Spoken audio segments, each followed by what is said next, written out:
Hello and welcome to episode 16 of the Talking Central Banks podcast with me, Karan Medici.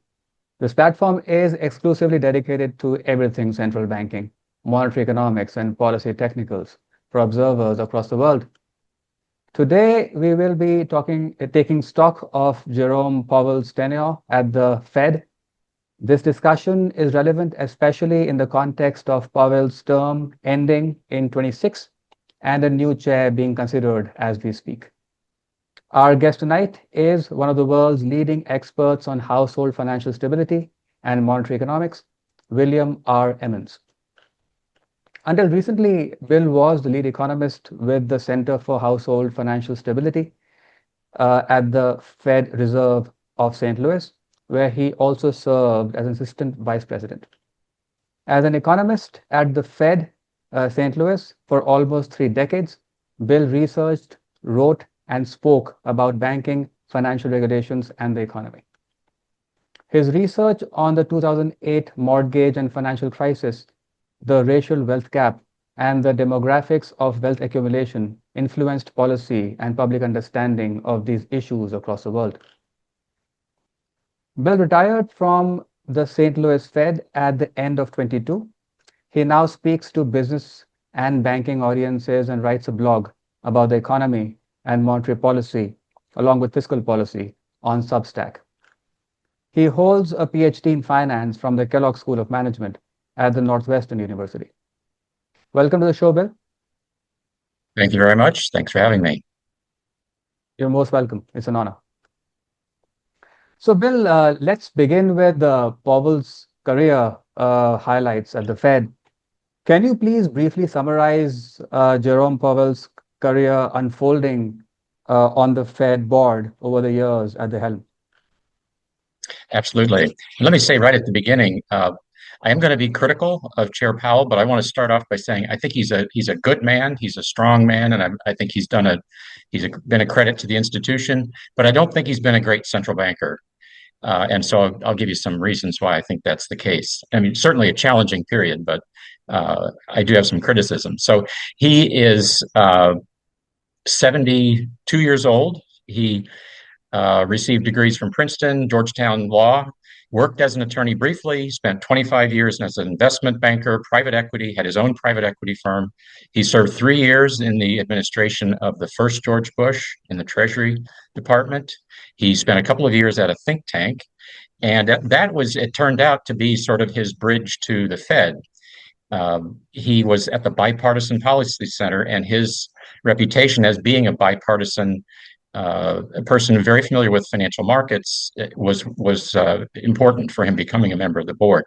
I would say his pre-Fed experience, most of his career, made him an expert in capital markets. Really, when you think about him, I would say his core belief is fiscal responsibility. So both of those, capital markets and fiscal responsibility, not right immediately monetary policy related, and that's going to be a little bit of my issue as we get into it a little bit more. He's not the best qualified person for monetary policy. He's really much more of a capital markets and in terms of policy, fiscal policy.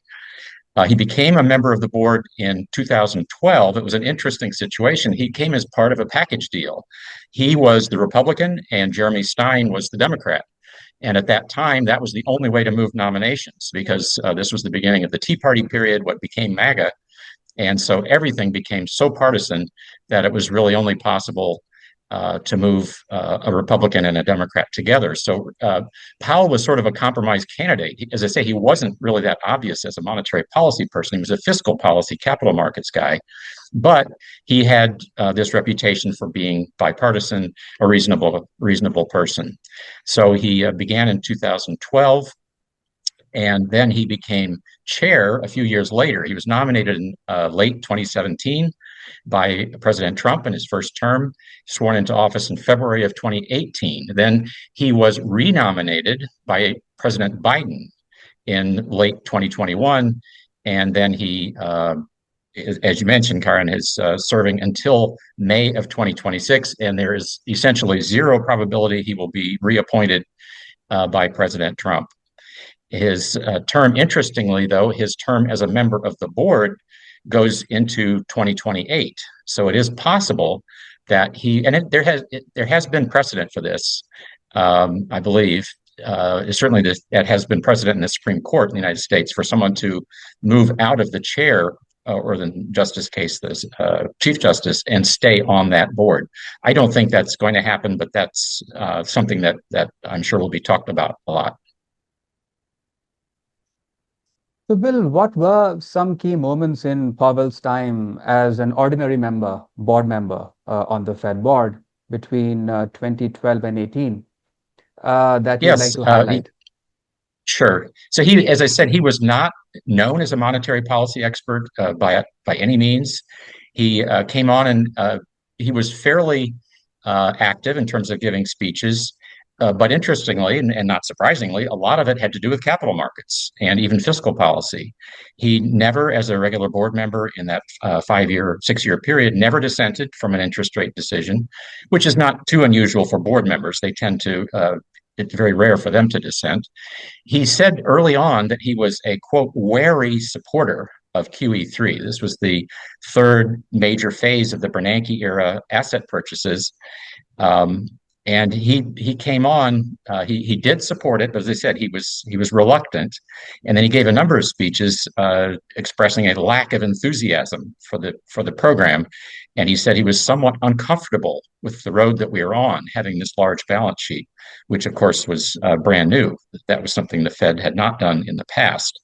He didn't like the scale. He thought it was too big. He thought that there were potential long-term effects, and it's interesting, as we'll see, because then he later more than doubled the size of the Fed balance sheet. But at that time, originally, when it was just rolling out, and he had a little bit more freedom maybe to comment as an independent member, he didn't like it very much. And I would say it really, the asset purchases and also operating monetary policy at the zero bound really conflicted with what I would term his core intellectual framework of conservative fiscal policy and neutral monetary policy. And I think he was onto this idea, and I agree with this, that the Fed was demonstrating fiscal dominance. In other words, that the fiscal policy was dictating Fed policy. The Fed was making it possible for the Treasury, for the U.S. government, to borrow massive amounts, and with zero interest rates, it's a lot easier to borrow. So he was uncomfortable with that, and we can talk more about how that his views have evolved and how he then, when he became the prime policymaker, how that played out. I was actually planning to ask this question later on, Bill, but since you mentioned about this aspect, in the current scenario, maintaining a balance between demand and supply would be a major challenge for the Fed. How is it going to be managed this time as Powell's term ends? Well, of course, the Fed is managing demand. I mean, that's really can't do much about supply. Yeah. But I think so. I guess this is kind of related to one of my criticisms as we get into it. Right. That I think, and it's easy to criticize from the outside, but they really have become under Powell very, I would say, narrowly focused or short-sighted, whatever you want to say. Very much Right. just looking at current conditions, and they are. And I know we want to talk about the dual mandate, but they are Right. really framing. Mm. To me, it seems almost exclusively framing their policy strategy and how they explain it in terms of inflation, very short-term inflation and unemployment considerations, Right. without taking into account these other issues, for example, the fiscal situation, and as we'll talk about, the financial market Right. backdrop. Okay. But I think, they are very much a demand manager right now, very clearly tied to the dual mandate. Right. So, Bill, transitioning to Powell's first term as chair between 2018 and 22, can you narrate some key moments for the audience? Also, Bill, is it true that In this phase, the monetary policy was arguably managed more independently as compared to his second term as chair between 22 and 26. Keen to know your thoughts on this. Yeah, I think that's probably fair. That the first term was more, in line with the traditional Fed independence. That's Right, partly because Powell's first term spread across the Trump and Biden administrations. And so it is true that President Trump began to publicly criticize Chairman Powell very soon into his tenure in the summer of 2018, and he had just become chair. And that has continued into the second term, as we're all aware, right, really far beyond, above and beyond the norms of public dialogue. I mean, which of course is not unique to Trump's discussions of Powell. So much of what he does is norm breaking, but the mm, the type of criticism and the pressure that he has tried to exert is really unprecedented in the Fed's history. So this goes back to my very first comment. I think Chair Powell has done an unbelievable, an outstanding job in at least standing up to that. It really, in the sense of just ignoring it. And it's hard to right, imagine, if you put yourself in that position, to be called by the president of the United States, some of the things that he's been called, and then not lash out. It is remarkable. right. I suspect it's probably taking a toll on him personally. Maybe he will write a book when he leaves office and tell us how he felt being called some of those Yeah, incredibly demeaning names, insulting his intelligence, his integrity. I say just so far beyond any norms that have existed in the past. So right, yes, he operated, I think, more independently, partly because it was a limited period with Trump before COVID and the election and the turnover to Biden, and also because just the challenges were so different.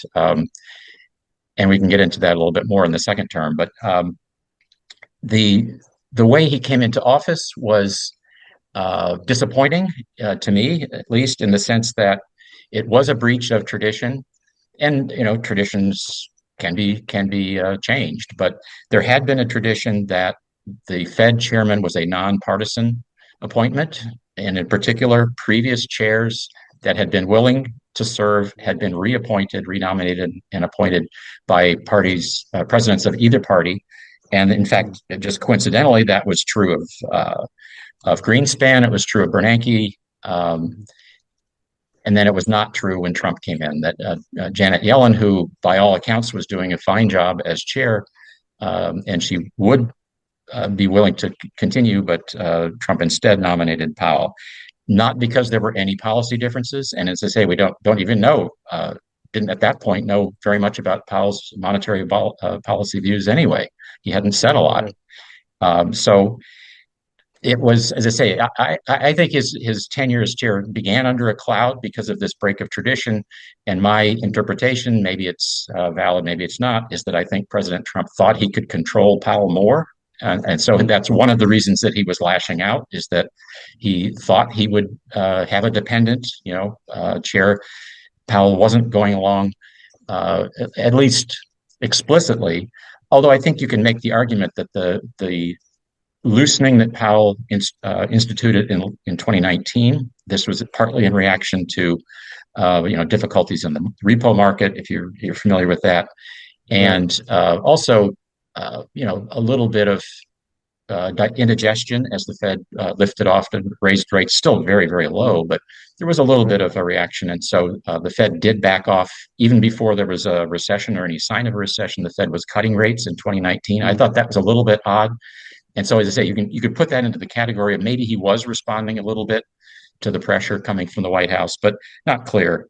Uh, but I think the more important things about his first term, of course, are COVID, and that right, dominated everything. Um, so when COVID hit in financial markets, February, March of 2020, the way I've been expressing it is that a little bit, I don't know, a little bit critical, saying that right, Powell said, well, what would Bernanke do? And so because Bernanke was the expert in dealing with a crisis. He had the financial crisis, the global financial crisis to deal with. And so what the Fed did in 2020 was very much like, it looked very similar, sort of took the playbook off the shelf from 2008, interest rates to zero, very large, in fact, open-ended asset purchases, all sorts of guarantees verbally, and putting in place new credit programs, backstopping financial markets, and in fact, reopening some of the programs from 2008 and even creating new ones. As you recall, the Fed put supports in place for small business lending, for corporate bonds. This was unheard of, that the Fed, which had been dealing in treasuries, and with Bernanke's initial asset purchases, they did expand it to mortgage bonds, but those were quasi-government, so that was Right. not a huge difference. But when the Fed opened facilities to purchase corporate bonds and small business loans, you knew something was up. And I would say the criticism I have of that is that was not necessarily appropriate technology. This was a public health crisis. Everybody knew that. We knew there was going to be this shutdown, essentially trying to freeze the economy, and there would come a time when we try to reopen it. It was not a financial crisis where the problem was originating in the financial system like it did in 2008, where you really were concerned about the rot that had happened there. That wasn't the case. And so I think this contributed, as we'll talk more about, with the fiscal response, which started under Trump, continued with Biden, massive fiscal stimulus to try to, get us out of COVID.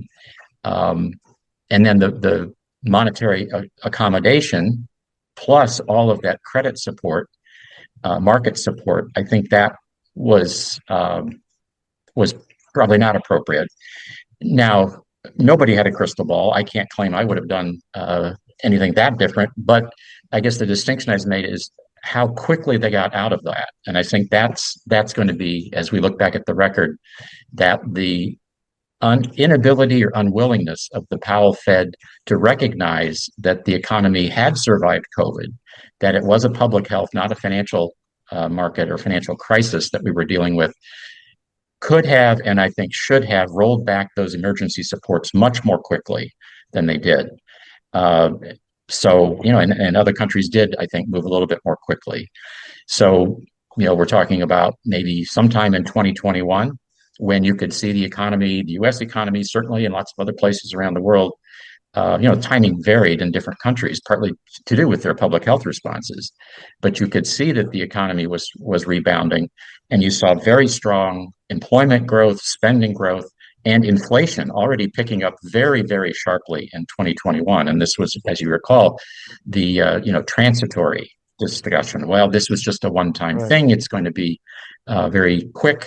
But just a precautionary principle to say, well, that's possible, but why not say, okay, the emergency's over, and stop the asset purchases, close the support programs, move interest rates back to neutral. But none of that happened until 2022. And so my argument would be that was at least 6, maybe 12 months too late. Right. And a complication, understandable, I guess, was that Powell's term was running out in 21, and naturally he wanted to be reappointed. So I think he didn't, at least, human nature is maybe you don't bite the hand who's going to reappoint you. So, Biden had this big fiscal push, and he was also, Biden, I think, was eager to have very strong Fed support, monetary policy. So it would have been,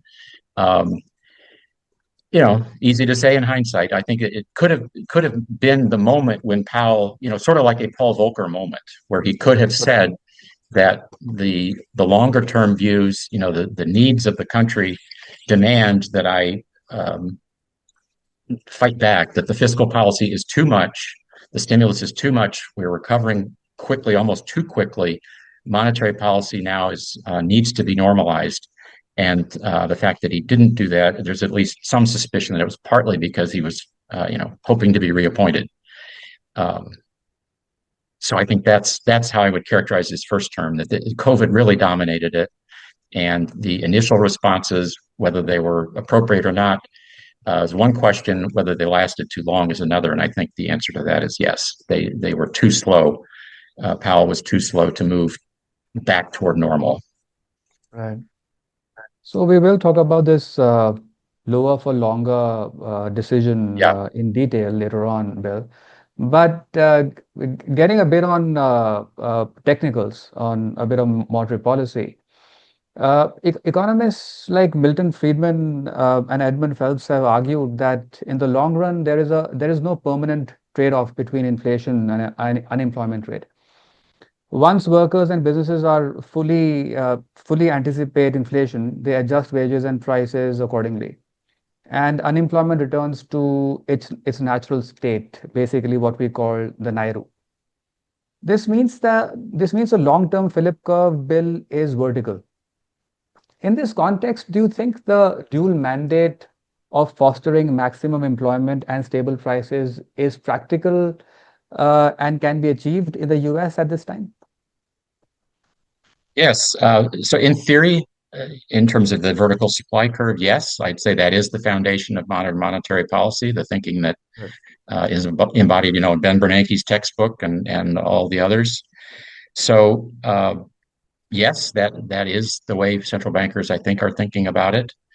Right. But in practice, of course, that's hard to achieve because the economy is always changing. And there are also, I think, importantly, practical political constraints. So I'd say, in terms of changing supply shocks, what we saw in COVID, or, the financial crisis, productivity accelerations, decelerations, certainly make it difficult to understand sometimes what um, that short run situation is looking like. International effects, globalization, the China effect over many, many years. India is Right. having an effect on global and U.S. economic conditions. Um, and then, to get a little bit more technical, there are nominal rigidities. So it's difficult for the Fed, for example, if they believe that inflation needs to come down. In some textbooks, more, sort of market um, I don't know, free market oriented textbooks would say, well, just announce this disinflation and people will understand it and they will move immediately to this new regime. Well, in practice, that doesn't seem to Right. work. That's what I'm saying. It takes time to get that disinflation down. So that puts a complication in how policy operates. So your question was, is it possible? In practice, very difficult because of these shocks, these uncertainties, and the rigidities. But I do think this is the way central banks are thinking about it, in at least in the medium term. That the thing that they can affect is inflation, Right. the unemployment rate, economic growth. These real side factors are determined outside monetary policy. Speaking of which, Bill, uh, it is also possible that in the long run, the relationship between inflation and unemployment breaks. And in this case, we get stagflation. Given the current economic climate in the US and, of course, globally, where unemployment numbers are up and core inflation remains sticky, what are your thoughts on this? Well, stagflation, I think, is a short run or a medium, at worst, a medium term Mhm. situation. I don't think you can. And again, I'm speaking as from this sort of standard Right. monetary policy framework. That Right. stagflation is not a long run equilibrium. So Mhm. stagflation is part of this adjustment process, this practical difficulty of pursuing or exploiting the neutrality, long run neutrality of monetary policy, or the inflation is the only thing that the Fed can really affect over the longer term. Um, and I think we're in a mild form of deflation or stagflation, likely, as you said. Unemployment, as you have seen in the United States, it's drifting up a little bit, nothing bad. Inflation is Right. a little bit above target, not terrible. So, some people dispute the term. They don't think this is stagflation because they're thinking of the 1970s. I would say, yeah, it is stagflation. It's very mild, um, but it's the reason that I think the Fed didn't, and we can get into this a little bit more, why didn't they Right. just get rid of all the inflation? Well, it was just not very politically popular to squeeze the economy hard enough back as we were just coming out of COVID in 22, 23 into 24. So we've ended up in this, what I'm calling a very mild form of stagflation. But I don't think this is the permanent Right. situation. It's not an equilibrium. Very interesting, though. In your opinion, what are the consequences of the prevailing dual mandate that the Fed is following right now, Bill? Do you think that in the current macro environment, a dual mandate actually makes sense instead of focusing exclusively on price stability? Well, this will sound probably like a Fed type of answer. Uh, in the United States, the dual mandate is explicit. It's actually even written into law. Right. But it, I think most Fed economists would say, who look at other central banks, that there's something like that going on in most countries. And again, it goes back to kind of the politics. The central banks are creations of government. They must be at some level accountable. And so there's always, even the European Central Bank, which nominally is an inflation targeting central bank without an explicit secondary dual mandate. And yet it's clear they have one eye on employment. That you can go back and look at how the ECB has operated. So whether or not Right.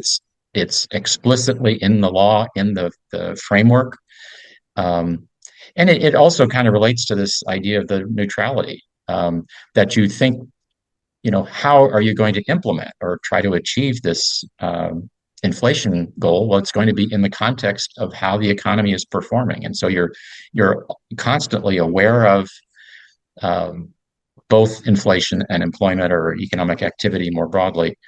And to the extent that central banks do have some accountability, and I think that's true everywhere, um, then it's there. The secondary, whether you call it a dual mandate or sort of price stability with contextual influences, whatever it might be. But I think that's universal.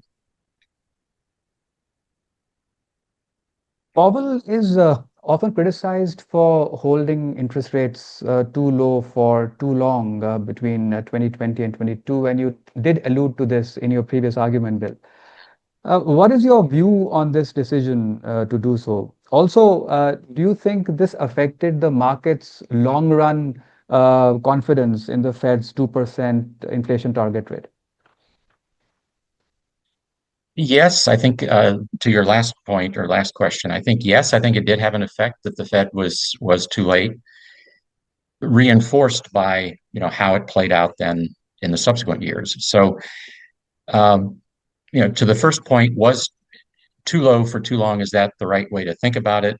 I would say yes. I think it was a mistake, and I would even argue Chairman Powell has agreed with this. He has said, and again, this goes to the point. He's an honorable man. He is trying his very best to do what's right for the Fed and for the country and for the global economy.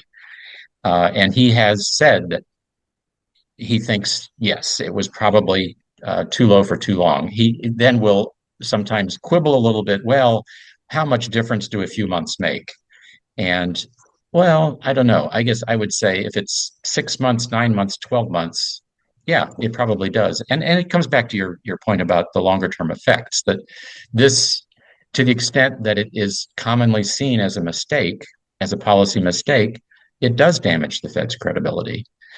So yeah, it's easy to second guess. I think, and I believe I said so at the time, that what would have been reasonable to expect, not that he could foresee the future, um, but that it would have been reasonable to, at some point, probably in 2021, to say the immediate emergency seems to be over. We're reopening the economy. We now have very substantial fiscal stimulus in place. It's now time for the Fed to pull back from the emergency posture and go back to a normal setting, a neutral setting, which probably would have meant interest rates lifting off of zero, certainly, probably trying to get into the 2.5, 3% range, which was where the Fed thought the neutral level was at that time, 2.5, I think. It probably would have meant stopping the asset purchases or certainly slowing them down. And as you may recall, asset purchases were going full bore throughout 2021. Only until late in the year did they even start to slow the purchases.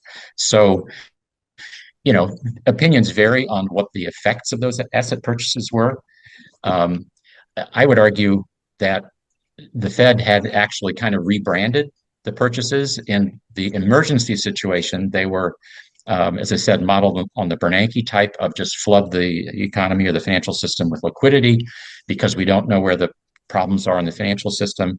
But at some point in 2020 or 21, Powell actually said that in addition to just this emergency liquidity support, this is now part of our monetary policy um, impetus, that we are now supporting growth with this. And so Right. you had zero interest rates where inflation was accelerating. So the real rate was actually becoming deeply, deeply negative. So you had extremely stimulative policy from the interest rate perspective.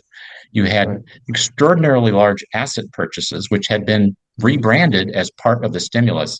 So to be Mhm. doing this through 2021 as inflation was rising, that seems like a pretty obvious mistake. So why didn't the Fed at some point, who knows where, in 2021 say, oh, we need to get back to a neutral position so we can reevaluate as Mhm. things happen. And as I said, this was, of course, when he was hoping to be reappointed. So maybe that's being a little too cynical to think that that could have affected his policy views or choices. But it Right. just seems, and as I say, I think even Powell himself agrees that, yeah, they should have been moving quicker in 21.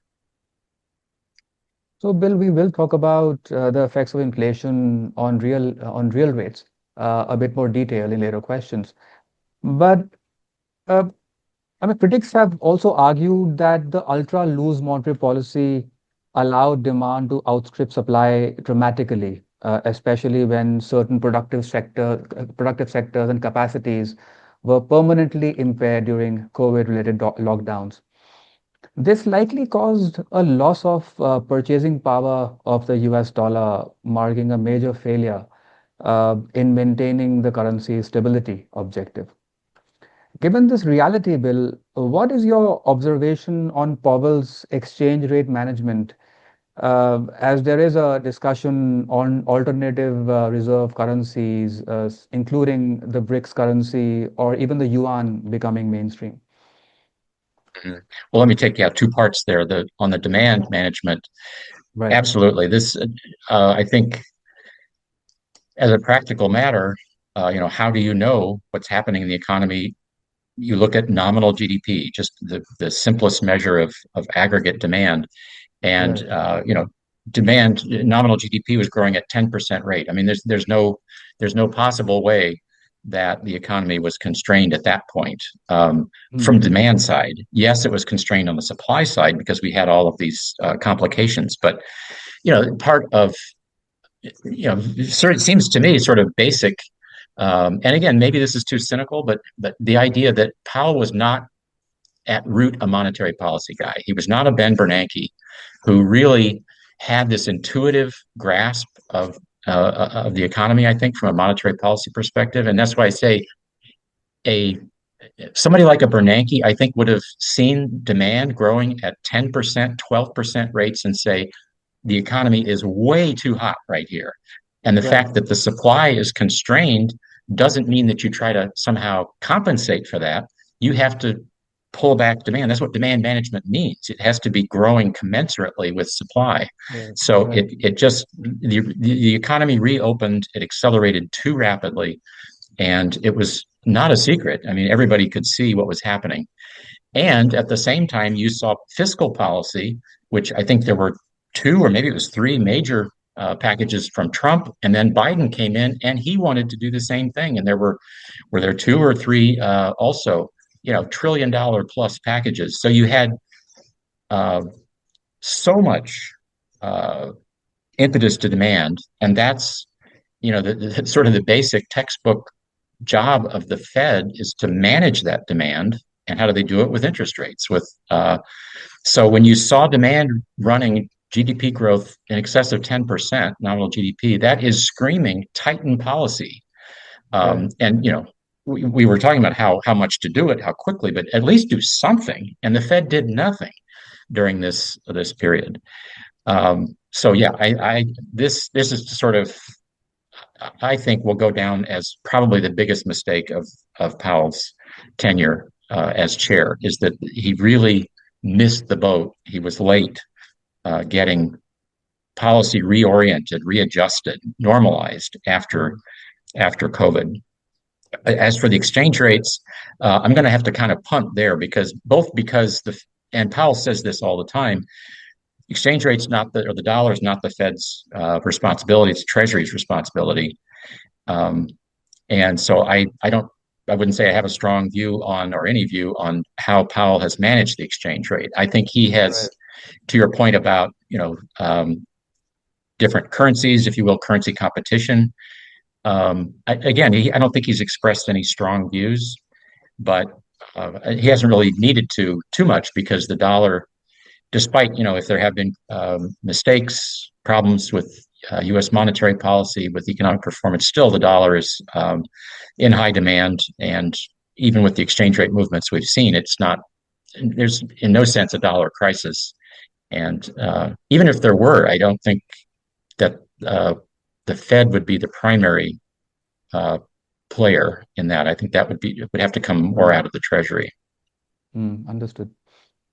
And then on the inflation front, when you mentioned that the economy was actually growing at 10% nominally, I mean, my argument has always been that post-COVID, while the household demand was pretty consistent, even though there was pent-up demand later on, but when the demand was consistent, the supply constraints actually cause inflation problems. So if the Yes. economy was overheating nominally, that was probably because of the supply constraint and not because the demand was actually outstripping supply. I mean, what's your opinion on that? Well, I guess that what I'm thinking is that you want the economy to grow at its greatest non-inflationary rate. And so I think what you're saying is the supply side problems we're saying, and it was, of course, very uneven. There were things, physical goods that couldn't get in from overseas. Or you had early on restrictions of face-to-face contacts. So service businesses, restaurants, things like that so it was very complicated. I'm not saying it was simple, but just at this aggregate level to see this very, very rapid rate of growth.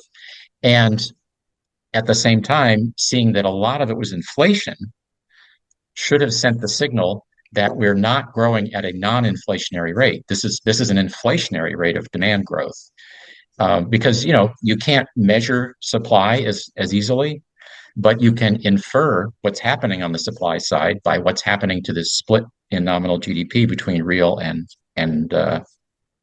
inflation. So, yeah, and as I say, I don't think I don't think Chairman Powell uses the argument that, well, we couldn't tell, we don't know. It was clear. It was clear to everyone what was happening. It was an inflationary boom. The only dispute was whether this was just going to be a short-term thing, like 6 months, 12 months, 18 months, and then go away and we'll be right back to our 2%.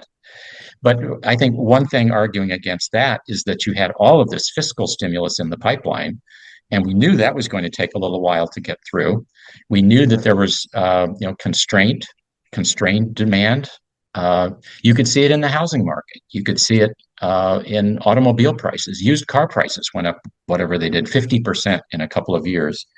So the idea that this was just going to be a short-term thing, the term people used was to look through this, um, just didn't seem credible because of those identifiable boosts to demand. And then secondarily, the inflation process, importantly, is backward looking. There's Right. all sorts of evidence that people and businesses form their inflation expectations in large part from their recent experience. So if you have had an inflation episode, I would say, especially if you've been surprised by it and kind of feel beat up by it, that's going to change your expectations. And so the idea that you could have a 6%, 8% inflation burst like that, and people were going to forget about it and go right back to 2% is, I mean, that runs counter to everything that economists teach about the inflation process. So, Right. yeah, it just seems that that was that was pretty obvious that this had the potential to be a pretty difficult inflation problem. So I was actually discussing this with Jay Bryson a couple of episodes earlier, Bill. And our Mm-hmm. discussion sort of took us to the direction where we were discussing that it seems that during the first framework, the Nairu was apparently much lower than anticipated by the Fed, and so they were not really sure whether the Nairu has already been reached, and therefore they were a bit skeptical whether to raise rates now or later on. Well, you mean the unemployment level that would be Yes, non-inflationary? yes, yes. There could have been some discussion, some debate, but I think if you go back and look at what the Fed's own projections, they have their quarterly summary of economic projections. Right. My recollection is it never went below 4%. They adjusted a little bit. I think it's currently 4.2 maybe percent. Mm, Maybe it got down to 4%, but we had unemployment at 3%. So mm. unless you were extremely optimistic, and I would say, out of the mainstream, you would have said we're below the neighbor. And so this Right. again, I mean, even there are just so many different ways to approach this to say it was clear. I mean, the alarm bells were ringing, and Mm, so why didn't the Fed want to react? And as sound like a broken record, but Powell wanted to be reappointed, right. and also there was this political constraint that if the Fed had done sort of the textbook response when you see all of these alarm bells ringing that demand is running too fast, you tighten monetary policy. And even if you try to quantify, well, how much should they tighten? A Phillips curve rule, for example, or Taylor rule, rather, based on a Phillips curve idea, would have told you that rates needed to go up hundreds of basis points. And any Fed chair who wants to raise the interest rate hundreds of basis points in a short period of time is courting a sort of a PR nightmare. How are they going to do that? Because um, you look like you're being disloyal and that you're trying to um, offset what fiscal policy is trying to do. And Right. that's, of course, going back to one of your earlier questions, that's why you have independent central banks so they can make these Right. unpopular decisions. And the Mm, situation I think here was that things were just moving so quickly that the recovery was going more quickly than expected, that demand rose, the acceleration was so quick that it almost got to a point where the appropriate or you sort of the textbook response would have been so extreme that is just unthinkable. But my criticism is okay. So don't do the 500 basis points that the Taylor rule is telling you need to do. Do right. 200. Mm, But even that they didn't do. So it looks a little bit, sort of like deer in the headlights, that they just got paralyzed. And I think it's unfortunate that, then I would argue that they sort of tried to justify, okay, so why aren't you doing anything? The rule says move 500, just sort of get back to neutral, says do 200, and they did zero. He said, well, this is just a temporary thing and we're going to look through it. And that was never, as I say, just for these reasons that you had all this pent up demand, you had fiscal stimulus, you knew that high inflation affects expectations. And so I can't point to the time, but I do recall Chairman Powell at some point using this argument, the time is of the essence. We can't wait forever. right. So yeah, this was, and 99 out of 100 people would have failed this test. Maybe Ben Bernanke would have passed it. But that's why I say Powell was not a great central banker. He did not rise to the moment in 2021. So this too low for too long, I think, yeah, that's going to be his legacy. Interesting, Bill. On the regulatory capital management front, banks have increasingly complained over the years that the rules have become unnecessarily onerous and outdated, which has sort of helped push financial activity of traditional banking sector into the less heavily regulated non-banking sector. What are your views on Powell's regulatory capital management framework from the Fed's perspective as compared to peer central banks, Bill? Yes. So I would say I'm somewhat surprised that Powell, through his career as chair, has not been more outspoken about the need for strong financial supervision and regulation. Because I think, going back to, I tried to characterize his views, through his career before he came to the Fed. And I talked about, the capital markets being, where he's most comfortable, the idea in terms of policy about responsible fiscal policy.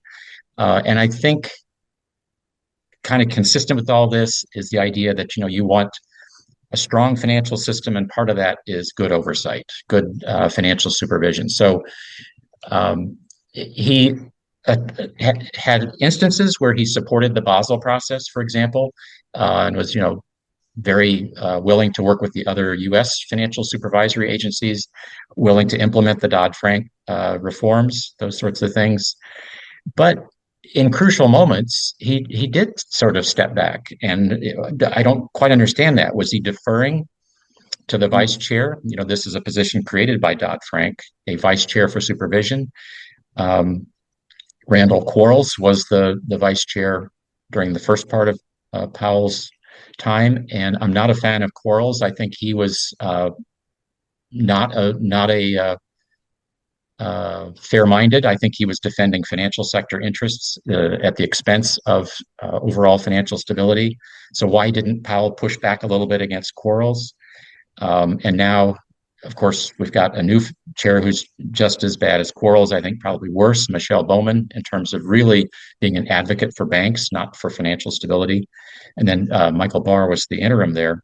But yeah, he has been very non-committal. Another more cynical interpretation is he's captured by Wall Street, that he came from Wall Street. He will go back to Wall Street when he's done. And so don't annoy your employers. So on that one, I don't understand it quite, why he hasn't been more of a voice for stronger supervision. On the point about tightening bank supervision having the effect of pushing activity into the shadow financial system, absolutely. And this has been well understood, I would say, for decades. Part of the of course, the mess in 2008 was because of the shadow financial system. And, a criticism of Dodd-Frank, the post-financial crisis response, was that you tightened the supervision on the banks, which are more, traditionally subject to supervision. And so you made the shadow system even worse, the incentives for activity to move there. And I think there is something to that. And so that then goes back to a point I was trying to make earlier about the Fed's monetary policy framework or their strategy being so narrow now, looking at the dual mandate variables, the employment and inflation. Whereas I think there's a reasonable perspective that certainly the chair needs to be a more strategic thinker. And again, I go back to a Bernanke. I think a Bernanke understood that it's not just this narrow monetary policy mandate, but also the broader financial system. And in fact, Bernanke really is the one who's responsible for more or less convincing people that there's actually a three-part mandate. It's not just prices and inflation, it's also financial stability. And that has to be part of the thinking, maybe not meeting by meeting, but at least keeping track of what's going on. And so the point was made by Jeremy Stein, a Fed governor, professor of economics at Harvard. And he really put his finger on it. He really captured it. One of the benefits of bringing these financial issues into the discussion into the calculations for monetary policy is that monetary policy gets in all the cracks. He made that statement, in fact, at our bank, at the St. Louis Fed, in about 2013, I think it was. And that so nicely sums up this idea. It's difficult to quantify, and it doesn't show up in this, what I'm calling the narrow dual mandate perspective monetary policy, but a truly insightful Fed chair grasps that there is this financial environment in which the economy operates. And so, to your point about shadow banks, you don't hear this argument made very much, but there are maybe limited ways you can extend sort of legislated supervision to that sector, but an even more effective one, and probably a necessary one, is monetary policy. So monetary policy probably should be, and I think this was Stein's argument, that monetary policy needs to err on the side of tightness, especially in those periods when you feel like activity in the shadow financial system maybe is a little bit dicey, like at the current moment. And so how do you think about that? How do you communicate that as a Fed chair to say, yes, we're following what Congress says we have, the dual mandate, but I also understand there's a financial system. And then if you want to add even another layer of complexity, the fiscal situation, maybe we can talk a little bit more about that. But I think that the Fed, this might be maybe another, I would say, a negative aspect of Powell's legacy, is that he's going to be, I think, accused of being an enabler for fiscal policy to run off the rails. And so it looks a lot like fiscal dominance increasingly. The Fed is one of its apparently unstated objectives appears to be exactly what President Trump is asking for: lower interest rates to make our borrowing easier. Right. Coming to Jackson Hole, Bill, Powell stated that, and I will read this: the effects of tariffs on consumer prices are now clearly visible. We expect those effects to accumulate over coming months with high uncertainty about timing and amounts. It is increasingly likely, Bill, that the impact of tariffs on inflation will be one time. I mean, that is what the assumption at the Fed is at this time. What are your thoughts on the Fed's reaction to this thought? Also, Bill, do you think the impact of tariffs will be a more cascading effect rather than a one time? I was just thinking aloud. Your opinion on that? To your second question, yes, I think we can think about it as unfolding over time. To the first point, I'm going to give you almost the exact same answer I gave you about the supply constraints in the COVID period. So for two reasons, I disagree with this idea that tariffs are a one-time, a one and done, transitory, look through it. For one, just like with the supply constraints, you didn't know in late 2021, very early 2022, that Russia was going to invade Ukraine. So in other words, these supply shocks, these supply constraints are not necessarily one and done. There could be a series of them, as we saw. And so in the tariff context, we're not done with tariffs. Why would you think that Trump will not impose new tariffs? Why would you think that there won't be retaliation from some other countries, which has been surprisingly little this time around? So the argument that tariffs were sort of like a meteor that came from outer space and it's a once in a million year phenomenon, okay, we don't have to worry about that anymore. Not true. Tariffs are an ongoing threat. And I think, especially if things get dicey, that I think Trump will resort, depending on, of course, how the Supreme Court case plays out. They claim they have other authorities they can use. So I don't doubt that they will continue to try to use tariffs for all sorts of purposes. They're sort of all purpose for everything, the tariffs. So that's one reason not to think of this as just a one time. The tariffs could recur. The other thing, again, paralleling to my points before, is that even if the effects are not as large as they were in 21 and 22 supply side, Everybody's agreeing now. They are starting to show through. There are some people, I think Mark Zandi, an economist at Moody's, thinks that they will show through much more significantly as we go into 26, partly because companies had done some work before the tariffs to, like bringing in inventory in anticipation. So there are limits to that, and companies will be trying to push through some more of those tariffs, and it always takes some time. So those inflationary effects, again, play into people's expectations. And so now we've got, unfortunately, we never got rid entirely of the COVID inflation, never got inflation back to 2%. Now you've got tariffs. It's different, but it has some similarity with this unpredictable how much of it is there going to be, and what is this doing to people's expectations? That's layered on top. So that's kind of a difficulty, which, bringing it back to monetary policy, I didn't understand why did Powell essentially say mission accomplished in 2024 with inflation when we weren't back to 2% yet. You didn't know that it was going to be tariffs, but it could have been anything that would cause, another little inflationary shock, some sort of a supply side problem. And that's in fact what we got. We've got another inflation problem on top of the unsolved or incompletely solved previous one.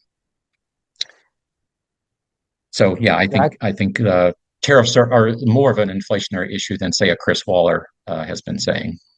Right, right. At Jackson Hole bill, Powell also stated that policy rate would be back at the ELB very quickly, probably for another extended period. Now, this can possibly have an effect on inflation and inflation expectations, which could then decline in a weak economy, raising real interest rates during the transition. Higher real rates would further weigh on job growth and reinforce the downward pressure on inflation and inflation expectations, triggering an adverse dynamic, in my opinion. What is your view? Because I was thinking that even the expectation of falling rates may increase inflation expectations in the medium term instead.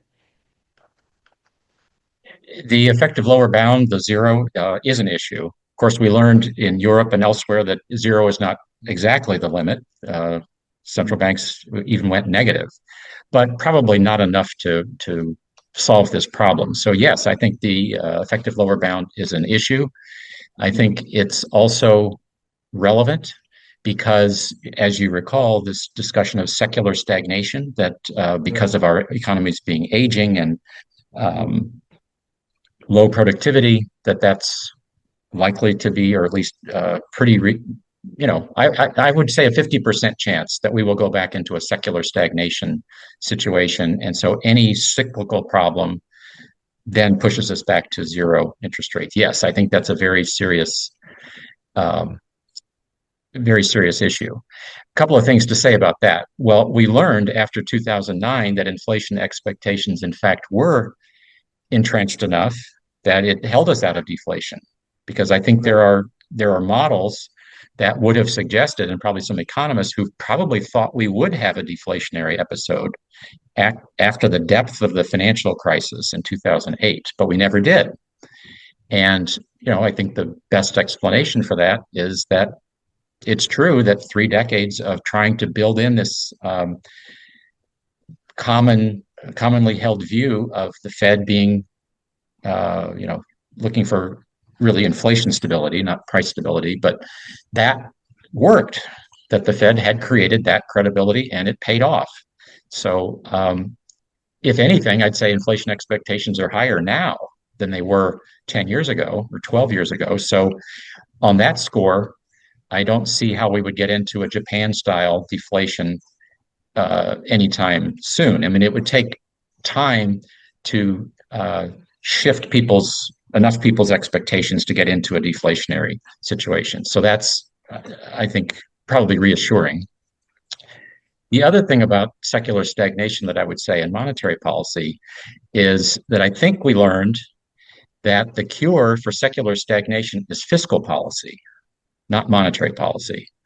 Right. So if monetary policy hits the zero lower or whatever the effective lower bound is, and that's partly why Ben Bernanke engaged in asset purchases because he felt, well, let me take a step. So in 2008, the Fed went to zero. And the Ben Bernanke textbook response was that fiscal policy, and that's what he told Japan when he went there in the 90s. The textbook response is fiscal policy needs to deal with this. That's how you generate demand. And it might even be government spending, or it might be government support of private sector spending. Right. And in 2008, 2009, what Bernanke saw was that Congress wasn't going to do that in the United States. In fact, and this was the Tea Party, the beginnings of the MAGA movement, was already saying that they needed to tighten fiscal policy. And even Jerome Powell, to sort of complete the circle, Jerome Powell, remember, in 2013 was uncomfortable with asset purchases, and he felt that the budget situation was serious and we needed to be tightening fiscal policy. So that's what I'm saying, that compared to Bernanke, nobody can see things, I think, as comprehensively as he did, but he saw that fiscal policy was the answer that we needed, and politically it wasn't going to happen. So what's the second or maybe the third best is, well, the Fed should do fiscal policy, asset purchases. We're just going to start purchasing massive amounts of government bonds and then even mortgage bonds, which prior to that, of course, was off limits, that had never been done before. So the issue, bringing it back to the present, or as we look forward, the effective lower bound, yes, that's an issue. The textbook solution is fiscal policy is the way to deal with that. If, practically speaking, fiscal policy is not a very readily implemented tool, just because there are so many constraints, and I would say because we also missed any opportunity we had to sort of restock the toolbox. Instead, we kept cutting taxes. Every time a Republican's in office, they cut taxes, which is undermining the ability of fiscal policy in the future to provide this needed role of stabilization. And so it is possible that we will hit this secular stagnation episode. We will hit the zero lower bound again.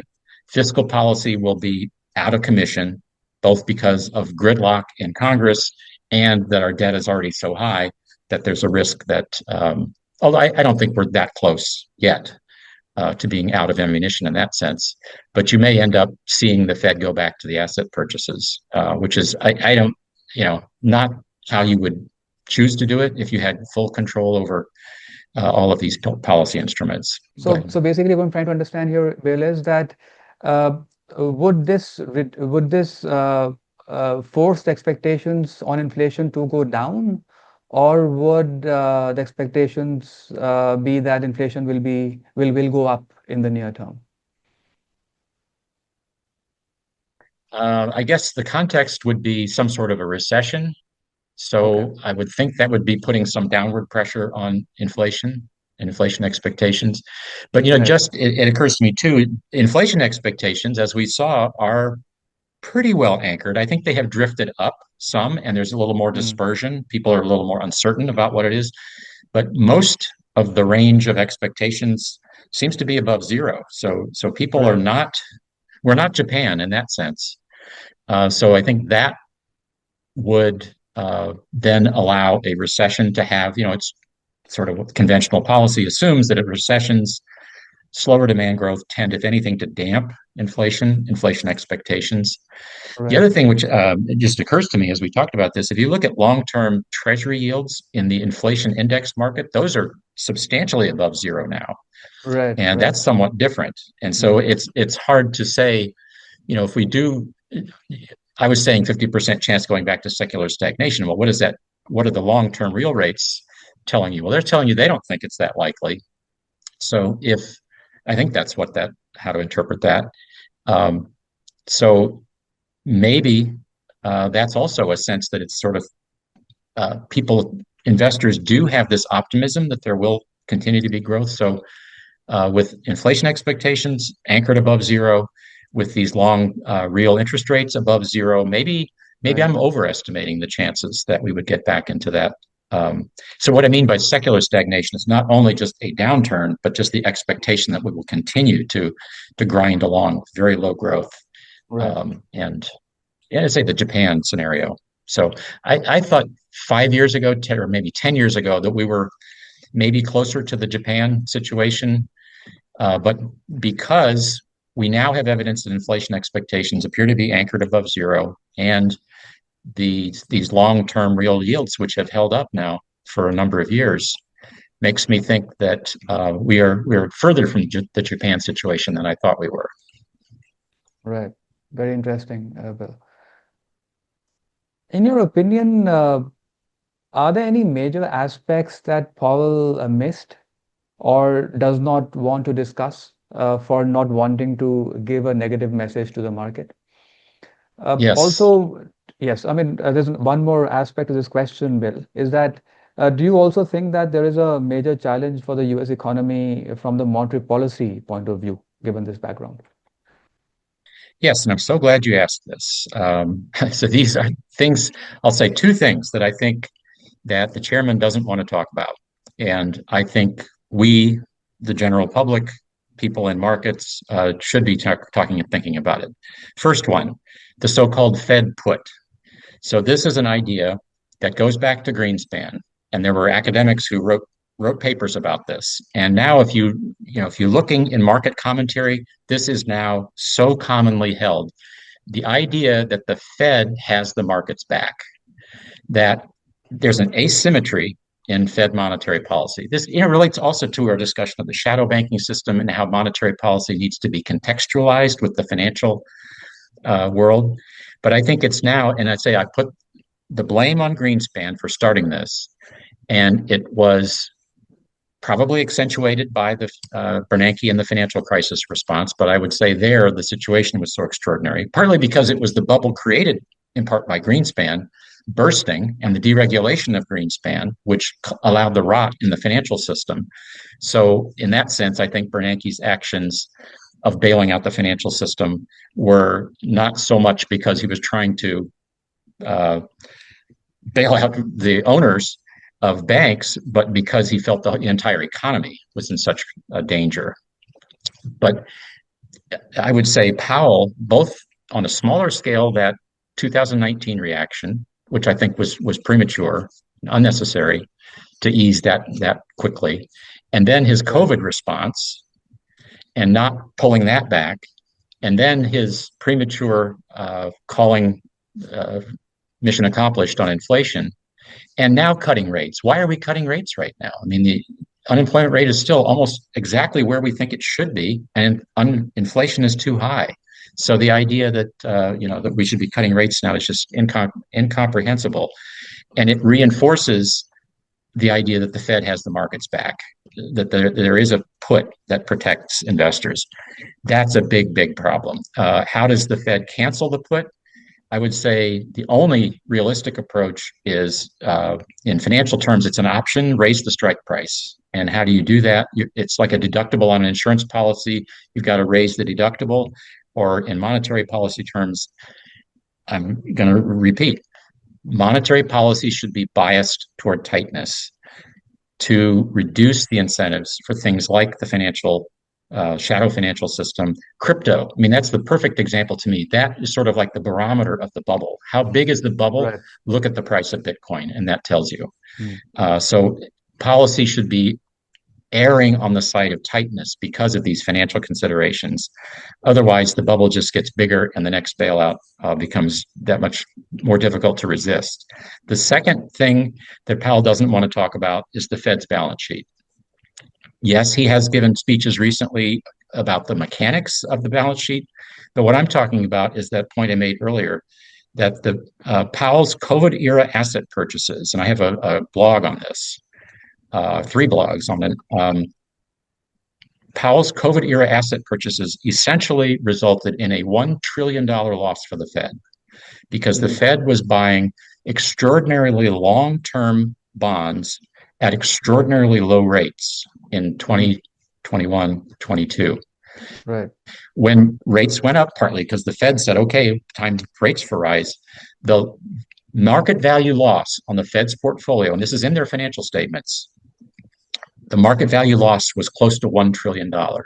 So what does that actually mean? That is a fiscal transfer from the taxpayers, the Fed, because we are part of the government, to whom? To the private sector, to the owners of those bonds who otherwise would have lost $1 trillion. So that $1 trillion, this was sort of another version of a bailout, that the Fed bought a ton of bonds and then raised interest rates and depreciated the prices.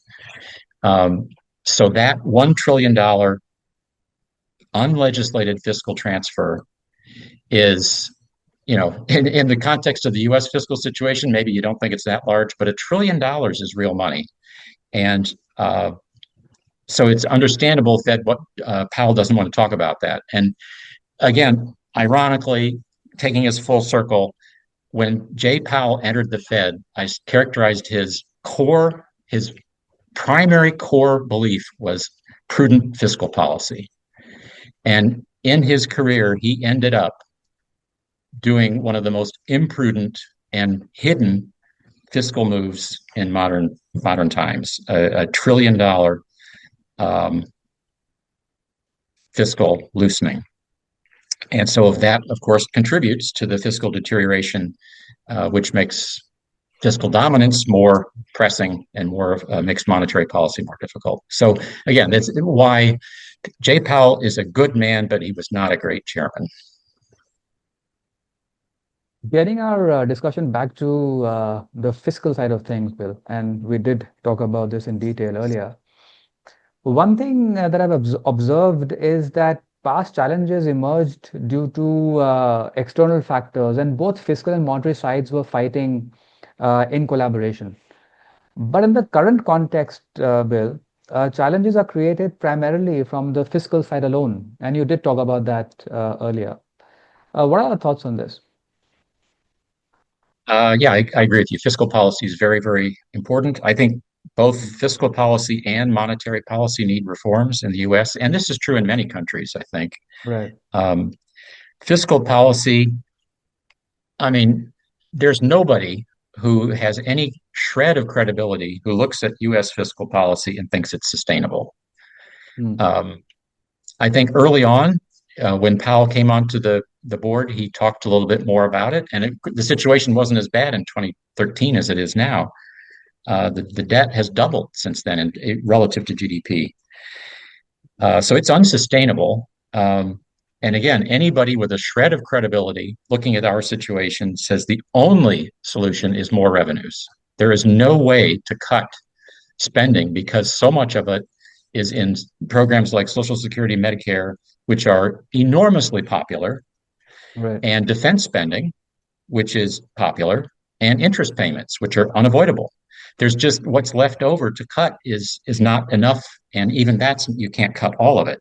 So it is inevitable that we must have more revenue, which is why it's so unconscionable that every Republican president cuts taxes when we have had this situation now for decades. So it just makes it worse. So fiscal policy is at this point unsustainable, out of control. It's creating upward pressure on inflation expectations, certainly. Going back to these longer-term the TIPS yields, I think partly that's what's going on, that longer-term investors do see that the U.S. has a longer-term fiscal problem, not a secret. And where does this end? Without fiscal adjustment, substantial increases in revenues, which certainly would have a short-term negative effect, which is why it politically seems impossible, but who knows? But the other way out is default, which I don't think that the Fed will, or the U.S. Treasury will not default on its debt. But instead, what could happen is a burst of inflation or multiple bursts of inflation to devalue the debt. So I think that's the most likely, which is, of course, then why I say that it feeds inflation expectations, because the risk is that and we sort of saw that in 21, 22, a burst of inflation, which devalued some of the debt. Right. So maybe we'll see that more often. Or, a buyer's strike. The UK, for example, had an issue where it looked like buyers just lost confidence in their fiscal policy. It was brief, but in terms of the monetary policy reforms, I guess I don't share your view that it's only fiscal policy is a problem. I think monetary policy also needs some reforms. As I mentioned, the asymmetry the Fed put it's a big deal. I think that's why we have the bubbles we have, and I will call them bubbles. I think we have a stock market bubble, we have an AI bubble, we have a real Right. estate bubble, we have a gold bubble, we have a Bitcoin bubble. And monetary policy is part of that because investors have learned over years, over decades, that the Fed is asymmetric. They will Right. cut when there's a problem, and they will not resist when there's whether it's asset price appreciation or growth of the shadow banking system, they let that go. And that I say that's you can draw a straight line back to Alan Greenspan, his libertarian instincts that markets know best, let markets run. That has carried over. So those asset bubbles are a huge problem, I think. And so what we're going to see is again, now this will be the third time in the last 20 years, or well, I guess you can say 2000 was a bubble that crashed. 2008 was a bubble that crashed. COVID's a little different, but we did get a crash. Price asset valuations were high, and I think we'll have another. You know, I'm talking about 50% stock market decline. Right. Real estate declines 30-40%. Interestingly, the Fed recently, in their annual stress test scenario, their so-called severely adverse scenario, they outline exactly this situation where you have a loss of risk appetite, big declines in asset prices, and then how does this affect the economy? Well, no surprise, you get a big recession, high unemployment, pretty nasty. And part of the reason that that's a reasonable, realistic scenario that you should be thinking about is because of the bubbles that we've got. And I think that's related to how Fed policy has operated over time. So how do you break that cycle? Boy, that's a hard one. But you need a Paul Volcker. That's what we need now is another Paul Volcker who not as targeted on price inflation so much as asset price inflation and try to get that back under control. Finally, Bill, how do you see the dot plot evolve from here? Looking at the FOMC minutes, it seems the House is pretty divided at this time. You're right. Yeah, this is interesting, isn't it? That you're seeing some Mhm. actual difference of views. That's been one of the criticisms of the Fed over the years is, they're Mhm. groupthink. Um, and so I like the dot plot. It has, first of all, shown that they're not all groupthink. They don't all agree on everything. So now the Mhm. question is, if there's that much difference of opinion, why do these meetings almost always come out unanimous? Right. Um, so I think the dot plot will stick around. It's imperfect for sure. It's inconvenient sometimes. What I would love to see is identify the dots. And that could happen either through some sort of an internal, policy that they decide, okay, these are no longer anonymous dots. We're going to put our names on them. Or, and we're a little bit in this direction already, allow individuals to reveal where they are. And so you do see that occasionally. A recent example, of course, is the new Trump governor, Myron. It's pretty clear where his dot is. He's so far off the Right. deep end. But Right. occasionally, others members of the FOMC have hinted or even identified, yeah, I'm that dot. Or Mhm. um, so I would love to see more of that. I would ask it this way: what monetary policy objective are you achieving by keeping the anonymous? What is on anonymity of the dots doing for you? Um, I don't know. I guess the argument is that, well, people are more willing to take a bold view, and if they had to identify themselves, they might pull back. The same argument was made about the minutes at the FOMC meeting. That once they started recording those, they said, "Oh, people were a little more cautious now because they know this is going to be part of the public record."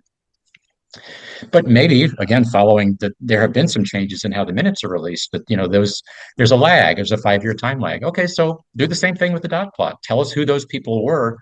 I think 5 years is too long, but Right. give it a 12-month lag and then let the names attach to the dots. And this, of course, would be especially important for the chair because all accounts for people who have been involved in the FOMC process agree that the chair is different. That in modern history, every chair has had influence on the other members.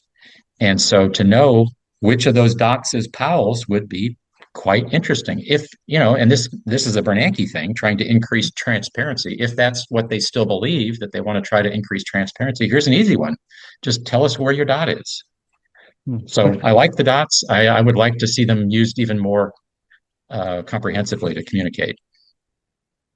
Very insightful discussion, Bill. Well, that's all I have for today.